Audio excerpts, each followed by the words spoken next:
Have you ever followed someone because something in your gut told you that nothing would ever be the same if you didn't? That's what happened to me. I followed him into an abandoned train station because his behavior had been wrong for weeks. And what I found hidden in a dusty storage room wasn't the betrayal I expected. It was something far more complicated. Something that revealed a truth about both of us that I was never ready to face. Before we dive into what I discovered in that abandoned place, if you're new to this channel, hit that subscribe button right now and turn on notifications because I share real, emotionally intense stories every single week that will make you question everything you thought you knew about relationships, desire, and the secrets people keep. These aren't just stories. They're journeys into the complicated truth of human connection. And if this story grabs you, if it makes you feel something deep, smash that like button. It helps more people find these stories. Trust me, you're going to want to stay until the very end because the truth I discovered changed everything about how I saw myself and the person I thought I knew better than anyone. My name is Cassandra. I'm 34 years old. And 8 weeks ago, I made a discovery that shattered my understanding of my marriage, my husband, and the desire I thought I understood.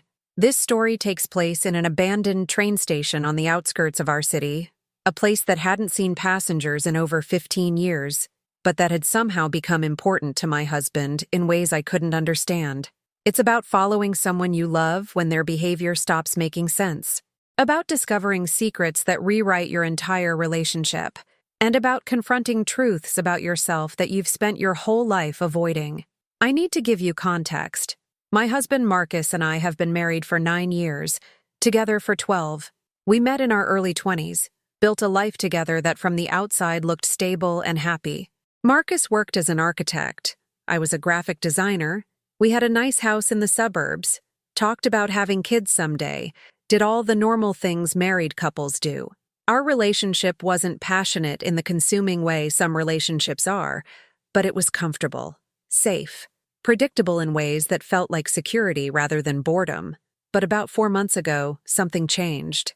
Marcus started acting differently in ways I couldn't quite identify, but definitely noticed. He became more distant, more distracted, lost in thought in ways he'd never been before. He'd come home from work later than usual with vague explanations about projects and deadlines. He'd spend hours on his phone or laptop, quickly closing windows when I walked into a room.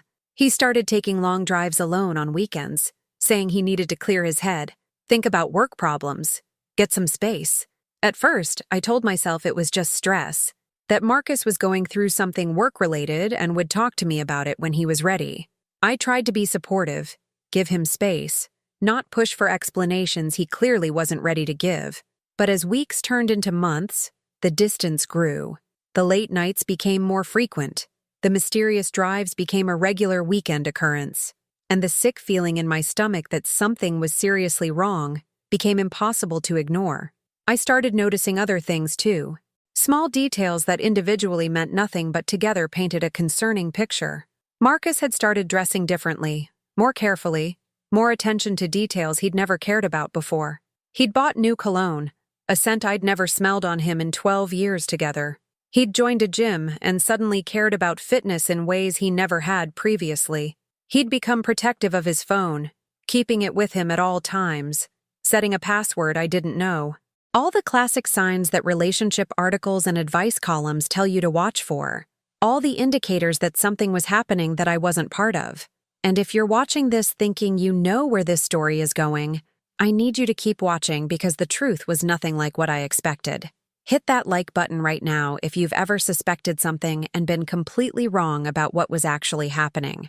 I tried talking to Marcus multiple times, asked directly if something was wrong, if there was anything he needed to tell me, if our marriage was okay, and every time he'd reassure me that everything was fine.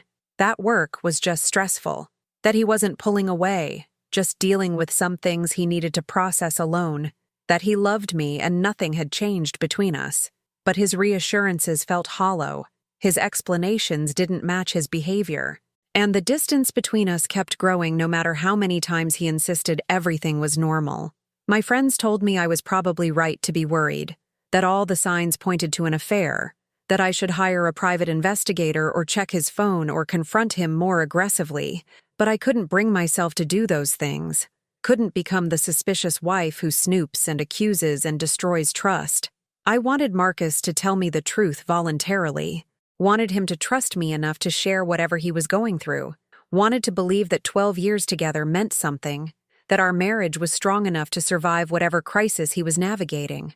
But then came the Saturday that changed everything. Marcus told me he was going for one of his drives, needed a few hours alone to think.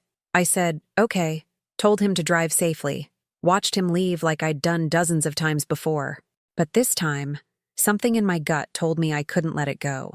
Couldn't just accept his vague explanation and wait for him to come home hours later with no real accounting of where he'd been or what he'd been doing. This time, I needed to know the truth. So I did something I'd never done before. I followed him, got in my car and followed my husband, staying far enough back that he wouldn't notice but close enough to see where he was going. My heart was pounding the entire time. Guilt and fear and desperate need for answers all warring inside me.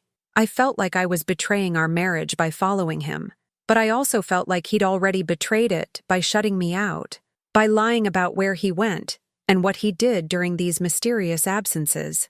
Marcus drove for about 40 minutes, heading away from our suburban neighborhood toward the industrial outskirts of the city.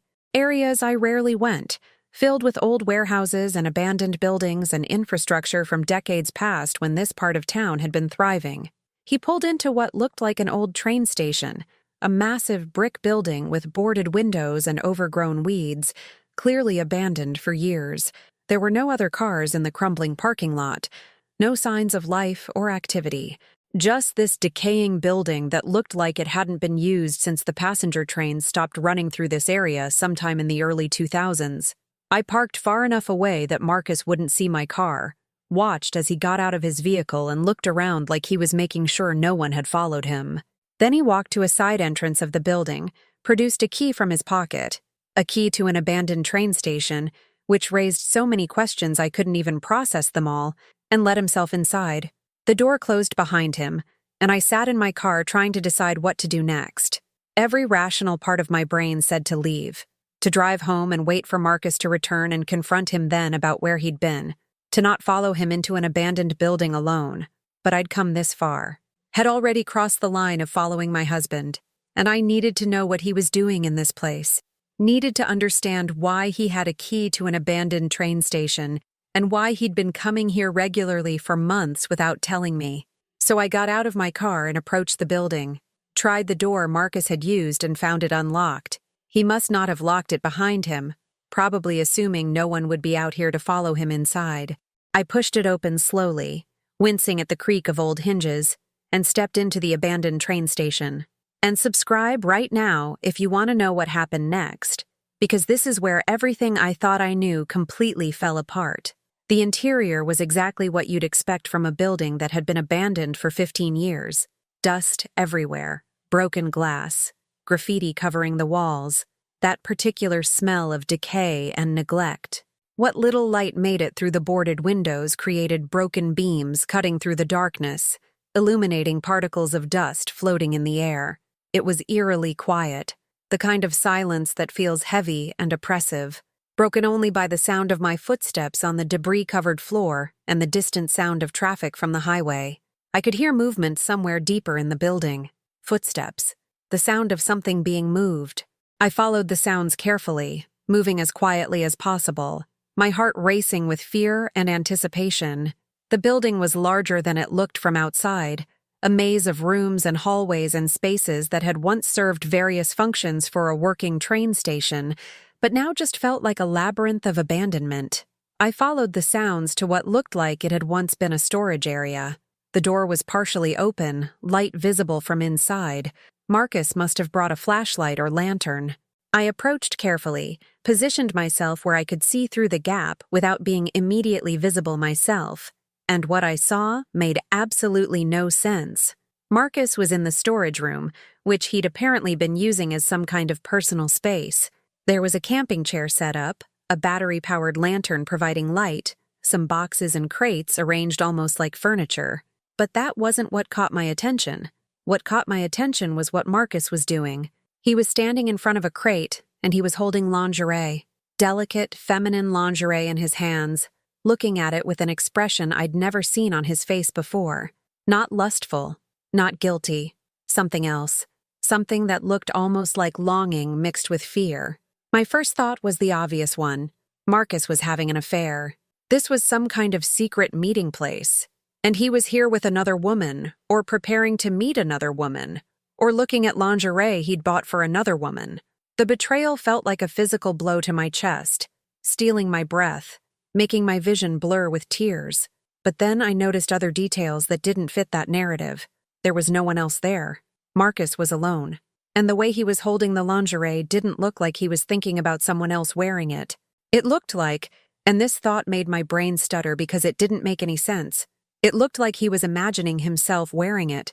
I must have made some sound, a gasp or sharp intake of breath, because Marcus suddenly looked up toward the door, saw me standing there. The expression that crossed his face was pure panic, not anger at being followed, not guilt at being caught, just absolute terror. He dropped the lingerie like it had burned him, stumbled backward, his face draining of all color. "Cassandra," he said, my name coming out choked and horrified. How did you followed me." I walked into the storage room, my legs shaking so badly I could barely stay upright. My mind was racing, trying to process what I was seeing, trying to make sense of Marcus in this abandoned train station with lingerie and an expression of such profound fear that it overrode even my shock at the situation. "What is this?"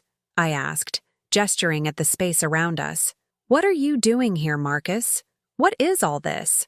Marcus looked like he might be sick. His hands were shaking, his breathing rapid and shallow. For a long moment he didn't speak, just stood there looking at me with that terrified expression. Then slowly, like every word was being physically dragged out of him, he started to explain. "This is my space," he said quietly. "The only place I can be myself. The only place I don't have to pretend or hide or maintain the image everyone expects." "I don't understand," I said, though part of me was starting to understand in ways that made my entire perception of reality shift. "Marcus, what are you talking about?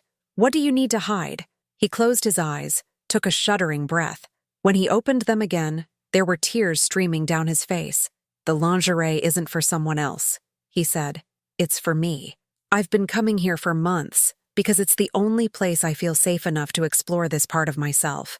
The part I've been terrified of my entire life. The part I've never told anyone about because I didn't know how to explain it, or what it meant."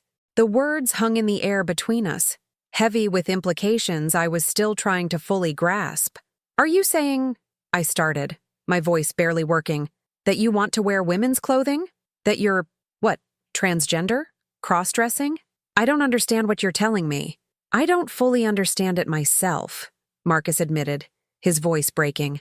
"I've felt this way since I was a teenager, but I've spent my entire adult life suppressing it, pretending it didn't exist, building the life I thought I was supposed to have, marriage, career, the whole traditional masculine image. But it's always been there, Cassandra. This feeling that the person I show the world isn't the person I actually am. That there's this other version of myself I've never allowed to exist because I was too afraid of what it would mean, too afraid of losing everything, too afraid of losing you. And if this story is resonating with you, if you've ever hidden a part of yourself because you were afraid of judgment, leave a comment right now. Share your story. You're not alone in this."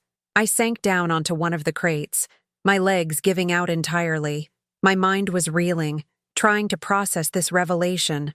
My husband of 9 years, the man I thought I knew better than anyone, had been carrying this secret his entire life, had been coming to this abandoned train station to explore an identity he felt he couldn't explore anywhere else, had been suffering in silence because he was terrified of my reaction, of society's judgment, of losing the life we'd built together. "Why didn't you tell me?" I asked, tears streaming down my own face now. "Marcus, we've been together for 12 years. How could you hide something this fundamental about yourself for that long?" "Because I was terrified," Marcus said simply. "Terrified that you'd leave, that you'd be disgusted, that you'd see me differently and not want to be with me anymore. You married a man, Cassandra. You married someone you thought was masculine and traditional and all the things society says a husband should be. What was I supposed to say?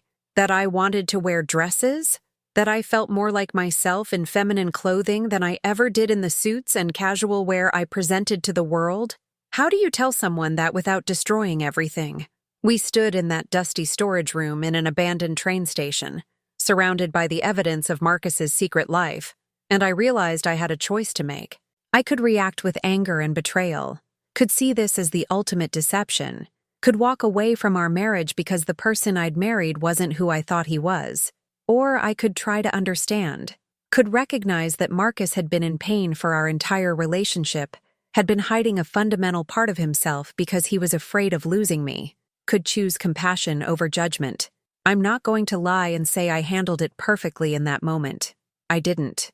I was shocked and confused and overwhelmed by the enormity of what Marcus had just revealed, but I also saw the fear in his eyes, saw how much courage it had taken to tell me the truth, even though he'd been forced into it by my following him, saw the relief mixed with terror on his face now that his secret was finally out in the open. "How long have you been coming here?" I asked, trying to ground myself in concrete details because the larger implications were too overwhelming to process all at once. Marcus wiped his eyes. "About 4 months regularly, but I've been renting access to this building for over a year. It's owned by a development company that hasn't decided what to do with it yet. I found out through work, negotiated a small monthly fee to have access. At first, I just came here to think, to have space away from our life where I could try to figure out what these feelings meant. Then I started bringing things, clothes, makeup, trying to explore this part of myself in the only place that felt safe. The lingerie I'd seen him holding, where did that come from? I bought it online," Marcus said quietly. "Had it shipped to my office so you wouldn't see packages arriving at home. I know how it looks, Cassandra. I know it seems like betrayal and deception, and maybe it is. But I wasn't doing this to hurt you. I was doing it because I felt like I was suffocating. Like I was living a lie every single day and it was slowly killing me." "What do you want?" I asked. "What does this mean for us? For our marriage? Are you saying you want to transition? That you want to live as a woman? I need to understand what you're asking for." "I don't know," Marcus admitted. "I'm still figuring it out myself. Maybe I'm transgender. Maybe I'm gender fluid.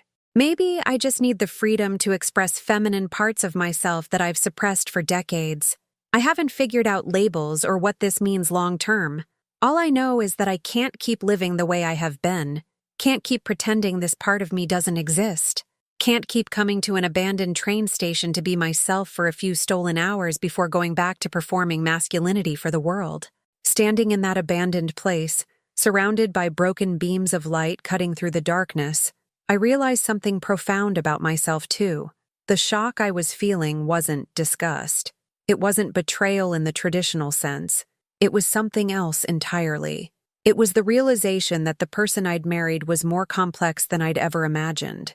That the relationship I thought was comfortable and stable had actually been built on Marcus suppressing fundamental parts of himself. That the distance I'd been feeling wasn't about him pulling away from me, but about him trying desperately to maintain a version of himself that was slowly suffocating him. And here's the part I never expected, the part that made me understand the title of this story. Standing there looking at my husband, seeing him more vulnerable and authentic than he'd ever been in our entire relationship, I felt something shift inside me. Not repulsion, not the end of attraction, but something more complicated. I was seeing a side of Marcus I'd never seen before. A softer, more vulnerable, more authentic version. And that vulnerability, that courage it took to finally tell me the truth, even though he was terrified of my reaction, it was affecting me in ways I hadn't anticipated. Desire hit me hard in that moment. Not the desire I'd felt before in our relationship, which had honestly grown routine and predictable over 9 years of marriage, but something new. Something sparked by seeing my husband as a complete person for the first time, rather than the carefully curated version he'd been presenting. By understanding that all the distance and strange behavior hadn't been about me or our relationship failing, but about him fighting an internal battle he'd been too afraid to share. The lingerie he'd been hiding didn't tell the story I'd expected. It didn't reveal an affair or betrayal in the traditional sense. It revealed a person trying desperately to understand themselves, A person who'd been brave enough to create this space to explore their identity, but terrified enough that they'd done it in complete secrecy in an abandoned building rather than risk the judgment of the person they loved most. And realizing all of that awakened something in me I'd never felt before. I'm not going to pretend the next weeks and months were easy. They weren't. Marcus and I had to completely rebuild our relationship on a foundation of truth, rather than the partial version of himself he'd been presenting for 12 years. We started therapy, both individual and couples, to navigate what this revelation meant for our marriage. Marcus began the difficult process of figuring out their gender identity, trying different pronouns and presentations, exploring what felt authentic versus what had been performance. And I had to confront my own feelings. Had to figure out if I could stay in a marriage that was transforming into something completely different from what I'd signed up for. Had to examine my own understanding of gender and attraction and what I needed from a partner. It was hard. It was confusing. There were moments I wasn't sure we'd survive it, but there were also moments of profound connection that we'd never had before. Moments of Marcus being truly vulnerable and authentic in ways they never had been when they were performing traditional masculinity. Today, 8 weeks after that discovery in the abandoned train station, we're still together, still navigating this transformation, still figuring out what our relationship looks like when it's built on complete honesty rather than careful curation. Marcus now goes by Marcus, or sometimes Emma depending on how they're feeling, uses both he and she pronouns, has started presenting more femininely in safe spaces, though still maintains a masculine presentation at work until they figure out next steps. And me? I'm still processing, still figuring out how I feel about all of it, still working through the complex emotions that come with discovering your spouse isn't who you thought they were. But I'm also experiencing a depth of connection I never had before, a level of intimacy that comes from really seeing and being seen by your partner, a kind of desire that's rooted not just in physical attraction, but in emotional authenticity. The hardest part wasn't facing the lingerie itself when I found it hidden in that abandoned train station. The hardest part was facing what it awakened inside me. The realization that my marriage had been built on partial truth. The understanding that real intimacy requires complete vulnerability. The recognition that desire isn't just about physical appearance or traditional gender roles, but about authentic connection with another person's true self. If you've stayed with me this entire story, thank you. Thank you for listening without judgment. Thank you for being open to a story that doesn't have a simple ending or an easy moral. If this resonated with you, if you've ever hidden parts of yourself, or loved someone who was hiding, or if you're navigating gender identity questions in your own life or relationship, please hit that like button right now and leave a comment sharing your experience. These stories matter. Your stories matter. And the more we talk openly about the complexity of human identity and relationships, the less people have to suffer in silence the way Marcus did for decades. Subscribe to this channel for more real stories about the complicated truth of human relationships. Stories that don't shy away from difficulty, but that ultimately affirm that understanding and authenticity are worth fighting for.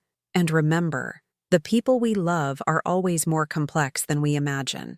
Sometimes discovering that complexity is painful, but sometimes it's also the beginning of something more real than what we had before. Standing in that abandoned train station, surrounded by echoes of trains that no longer came, I discovered that the story I thought I was uncovering was completely different from the truth. The lingerie Marcus hid didn't reveal betrayal. It revealed a person desperately trying to understand themselves. A person brave enough to create space for authenticity even if that space was hidden and secret.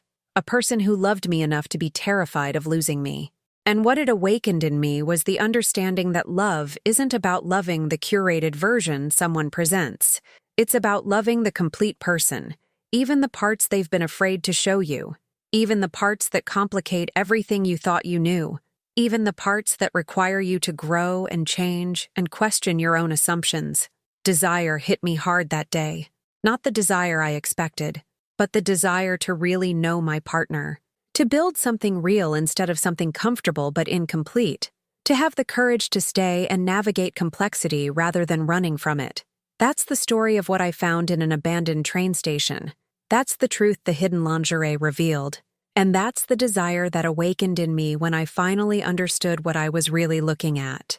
Thank you for being here. Thank you for listening.